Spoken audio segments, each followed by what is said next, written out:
উত্তরবঙ্গ জুড়ে নানা উপজাতির বাস হওয়ায় তাদের নানা ঐতিহ্যবাহী সংস্কৃতি দেখা যায়। তেমনই একটি হলো আসারপান্দ্রা। আজকের ব্লগে থাকছে সেই সম্পর্কিত সম্পূর্ণ তথ্য। আমি তোমাদের host Shubhankar and welcome to stories by Shubhankar. একটু অ্যাডভেঞ্চার কার না ভালো লাগে, তাই এবার চিন্তা করলাম লোকাল কমিউনিকেশন না করে স্কুটি নিয়েই রওনা হই। রাস্তায় বাদ সাজলো বৃষ্টি, রেনকোট চাপিয়ে রওনা হলাম। আমার এবারের উদ্দেশ্য গরুবাথানের তুংলাবঙে মুনব্রিম ফার্মস্টেতে আসারপান্দ্রার ডকুমেন্টেশন। মিনগ্লাস চা বাগানকে ডানে রেখে এগিয়ে চললাম গরুবাথানের উদ্দেশ্যে। প্রচণ্ড খিদে পেয়েছিল, গরুবাথান স্ট্যান্ড থেকে ভরপেট রুটি সাবার করলাম। হায়দারদার প্ররোচনাতে স্কুটি নিয়ে রওনা দিলাম তুংলাবঙের উদ্দেশ্যে।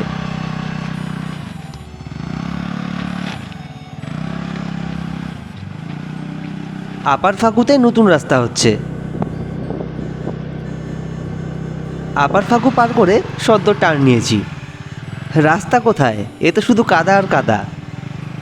পাহাড়ি পথে গাড়ি চালানোর খুব একটা অভ্যেস আমার নেই, কাজেই বেশ কালঘাম ছুটল।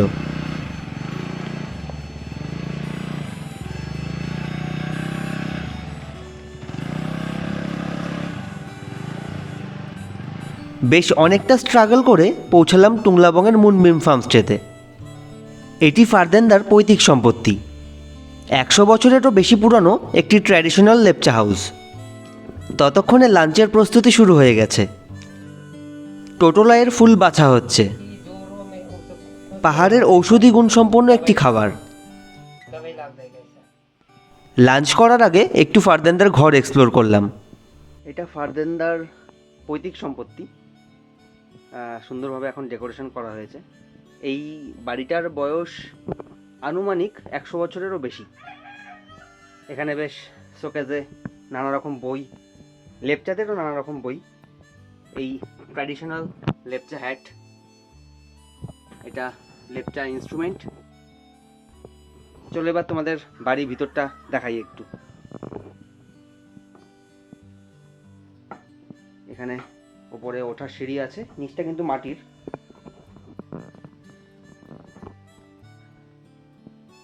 এদিকে ওঠার সিঁড়ি, অনেকই পুরনো।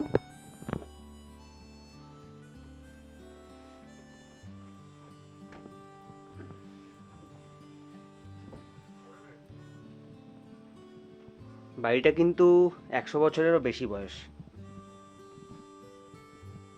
এখানে ঠাকুরের জায়গা।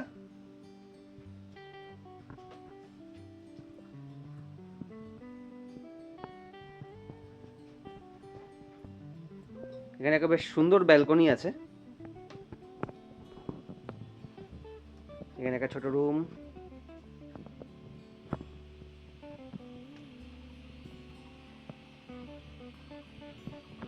এটা হচ্ছে কিচেন রুম ওদের।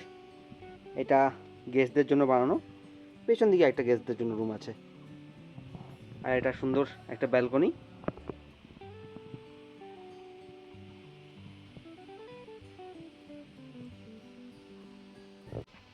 ধান বোনার আগে 1 মাস আগে বিছন ছড়িয়ে ধানের চারা প্রস্তুত করা হয়, তবে সেটি খুব চ্যালেঞ্জিং।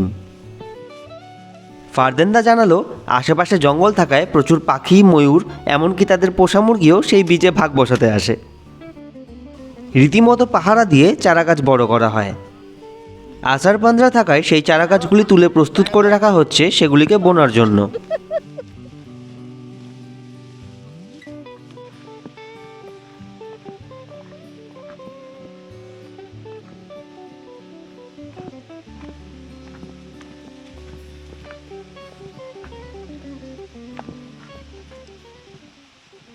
আমরা এখন চলে এসেছি মুনব্রিম ফার্মস্টে, এটা গরুবাথানের নিমবঙে।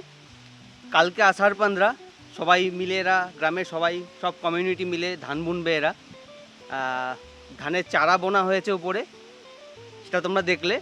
এখন ক্ষেতের কাজ হচ্ছে, কালকে যেহেতু ধান বোনা হবে, তো এই ক্ষেতেরও কাজ হচ্ছে কিছু। চলো তোমাদেরকে দেখাই।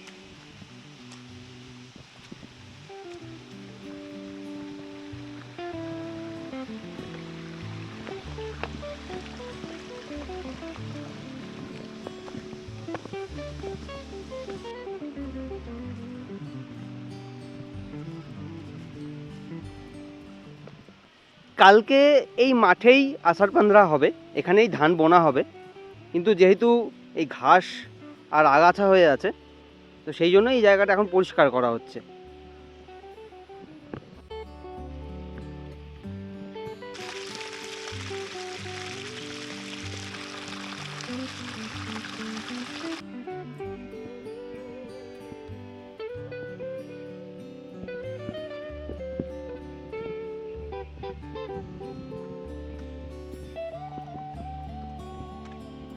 সালদাজু বেশ অ্যাক্টিভলি সকাল থেকে কাজ করছে, বৃষ্টি মাথায় নিয়েই। এটাই হলো পাহাড়ের মজা।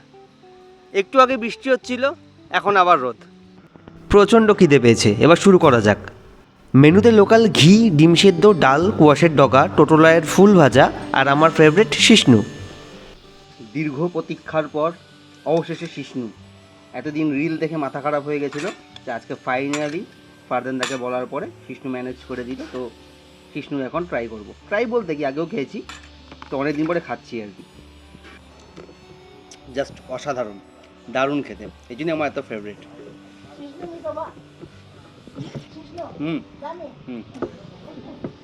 ধীরে ধীরে সন্ধে নামছে, মেঘগুলো ভিড় জমাচ্ছে ডালিমটারের কোলে।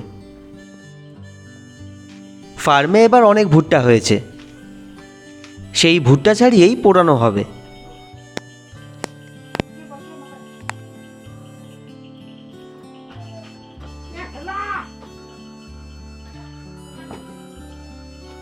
এটি হলো ব্যাম্বু শুট বা বাংলায় বাঁশকরল।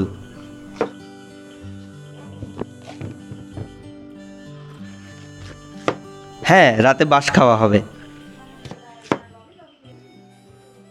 কালকে আষাঢ় পান্দ্রা, আজকে এখন আমাদের গল্প শুরু হবে আষাঢ়ে গল্প। সেটা হচ্ছে সাথে তোংবা থাকছে, আর কালকে যেহেতু আষাঢ় পান্দ্রা তাই আষাঢ়ে গল্প। চিয়ার্স।